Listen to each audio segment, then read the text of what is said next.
you were referring to the conflict between, or the competition between President Nasheed and President Solih. Uh, how far do you think it played a role in the defeat of President Solih?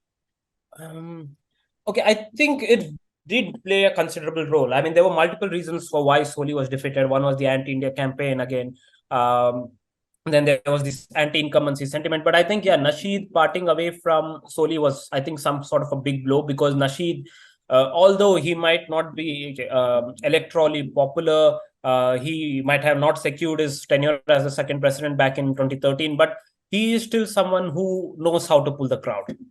And he does that efficiently, because he's been the persona of Maldivian democracy. He's been someone who has been representing climate change, who has been representing youth, who has been, so he tries to grab the votes.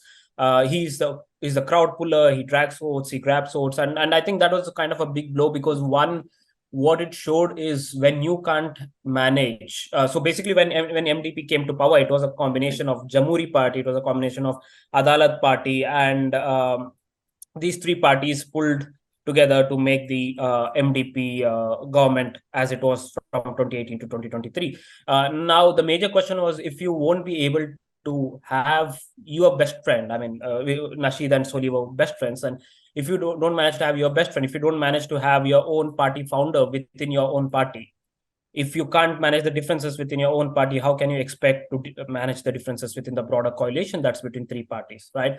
And I think that was very reason that Jamhuri Party left, and later part of time when Maldives Development Alliance joined MDP, they also left, saying that they don't find much optimism staying in MDP.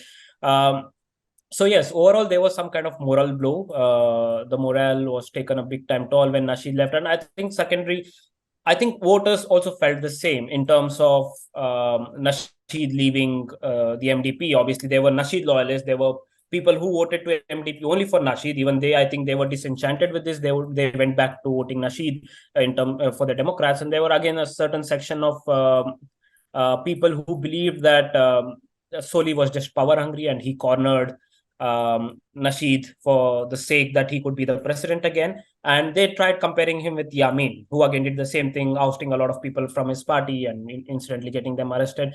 So I think these things played quite a strong role in terms of distributing the votes, and probably getting Muizu as the victor ultimately. Yeah, you referred to the former President Abdullah Yameen playing a dominant role in the coalition.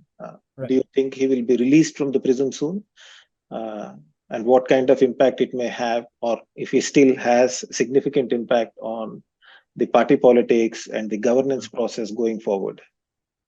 See, PPM, PNC, as of now, it's dominated by Yameen. Let's make no mistake about it. There's no other calculation. There's no other narrative to it. It is still dominated by Yameen. Although we saw some signs of resistance coming from these people when Yameen said, let's not contest in the elections.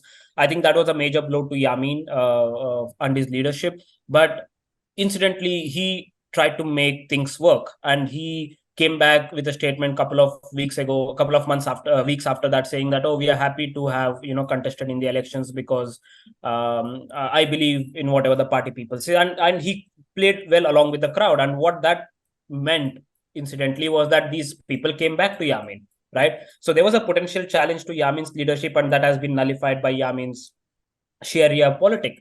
Now that has been done, and I think still PPM PNC is dominated by Yameen. Yes, probably with Muizu being the president, and now Muizu is also elected as the president of PNC party, which is again led by Yameen.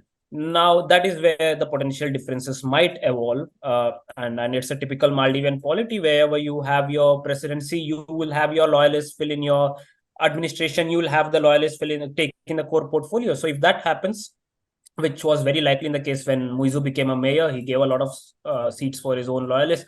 So if that happens, I think that's a bit of a challenge to Yameen, and it is yet to see how this will go. But for now, it's still dominated by Yameen. In fact, on the very first day Muizu got elected, I think he went and he asked Solih to release Yameen from prison, to shift him to house prison, and it has happened, right? And he's now in house prison, and he has also asked people to be more vocal about being protesting, being on the roads.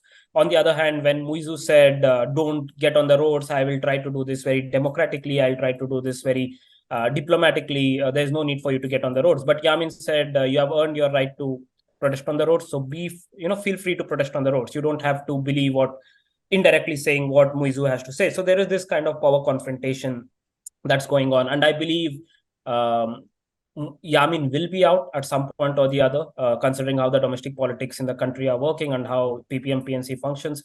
But eventually there might be some kind of conflict that we might have to keep an eye out for.